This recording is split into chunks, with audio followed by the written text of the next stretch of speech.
লোকালয় থেকে উদ্ধার হলো একটি মাঝবয়সী সম্বর প্রজাতির হরিণ। নাগরাকাটা ব্লকের আংরা ভাষা গ্রাম পঞ্চায়েতের কলাবাড়ি বান লাইন এলাকা থেকে উদ্ধার হয় হরিণটি। লোকালয় থেকে বন্যপ্রাণ উদ্ধারের ঘটনায় মুহূর্তে তীব্র চাঞ্চল্য ছড়িয়ে পড়ে। সম্বর প্রজাতির হরিণ দেখতেই স্থানীয় বাসিন্দারা রীতিমতো ছোটাছুটি শুরু করে দেন। তারপরে এলাকারই এক ঝোপের মধ্যে আশ্রয় নেয় সম্বর প্রজাতির হরিণটি। তৎক্ষণাৎ ধরে বেঁধে রাখে স্থানীয় বাসিন্দারা। তারপরে খবর দেওয়া হয় নাথুয়া রেঞ্জ এবং ডায়না রেঞ্জের বনকর্মীদের। বনকর্মীরা ঘটনার খবর পেয়ে ঘটনাস্থলে এসে কিছু সময়ের ব্যবধানেই হরিণটিকে উদ্ধার করে নিয়ে যায়। যদিও স্থানীয় সূত্রে জানা যায়, একটি হরিণ আচমকায় পার্শ্ববর্তী বনাঞ্চল এলাকা থেকে লোকালয়ে ঢুকে পড়ে। স্থানীয় বাসিন্দারা হরিণটিকে দেখতে পেয়ে ধরতে চেষ্টা করতে থাকেন।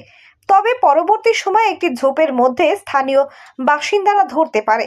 তারপর হরিণটিকে আটকে রেখে খবর দেওয়া হয় ডায়না রেঞ্জ এবং নাথুয়া রেঞ্জের বনকর্মীদের। বনকর্মীরা ঘটনার স্থলে এসে কিছু সময়ের ব্যবধানে উদ্ধার করলো সম্বর প্রজাতির হরিণটিকে। এখানে একটা হরিণ আসছিল, আমরা তো হরিণ বলি কিন্তু ওটা নীল গাই বলে। ওই ফরেস্ট থেকে প্রায় এইদিকে আসছিল আমাদের কোলাবাড়ি বাগানে বান লাইনে। তো আমরা ধরে ওকে বাইন্ধে রাখছি।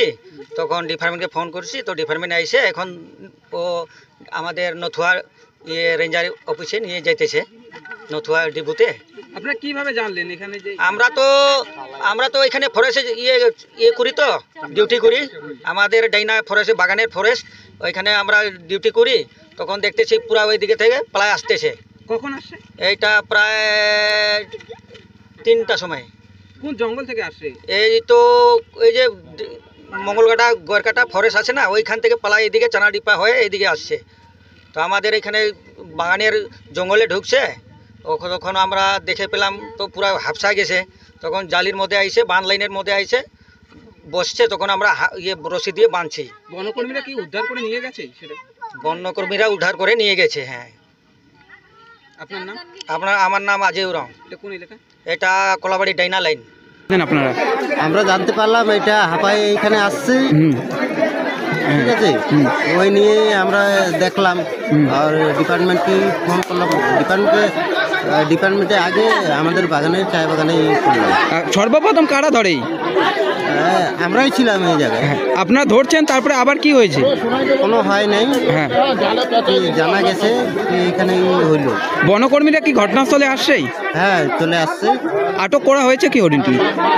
না, আটক করা হইল, এখন আটক করা হয়ে গেছে। আর তার মধ্যে আর কোনো কিছু করার নেই। এটা কোন ধরা পড়লো, ধরে নিল এখন বনকর্মীরা। কোন এলাকা আসছে এটা? এটা কোলাবাড়ি বান লাইন। কি প্রাণী হতে পারে এটা? এটা মনে করো বন ভাই, গরুর মতো দেখতে। আপনার নাম? বাউল। পাইল স্টিল ফার্নিচার। আপনি কি স্বপ্নের বাড়ি তৈরি করেছেন কিন্তু ঘর সাজানো নিয়ে চিন্তিত?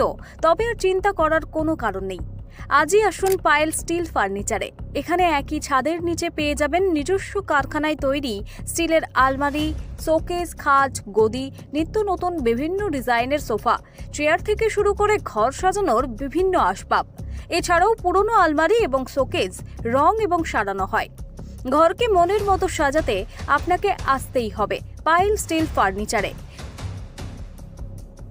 পাইকারি দরে খুচরো বিক্রেতা। ঠিকানা একটাই, বীরেশ্বর কোল্ড স্টোরের সন্নিকটে, কতুলপুর মিলমোড়, বাঁকুড়া।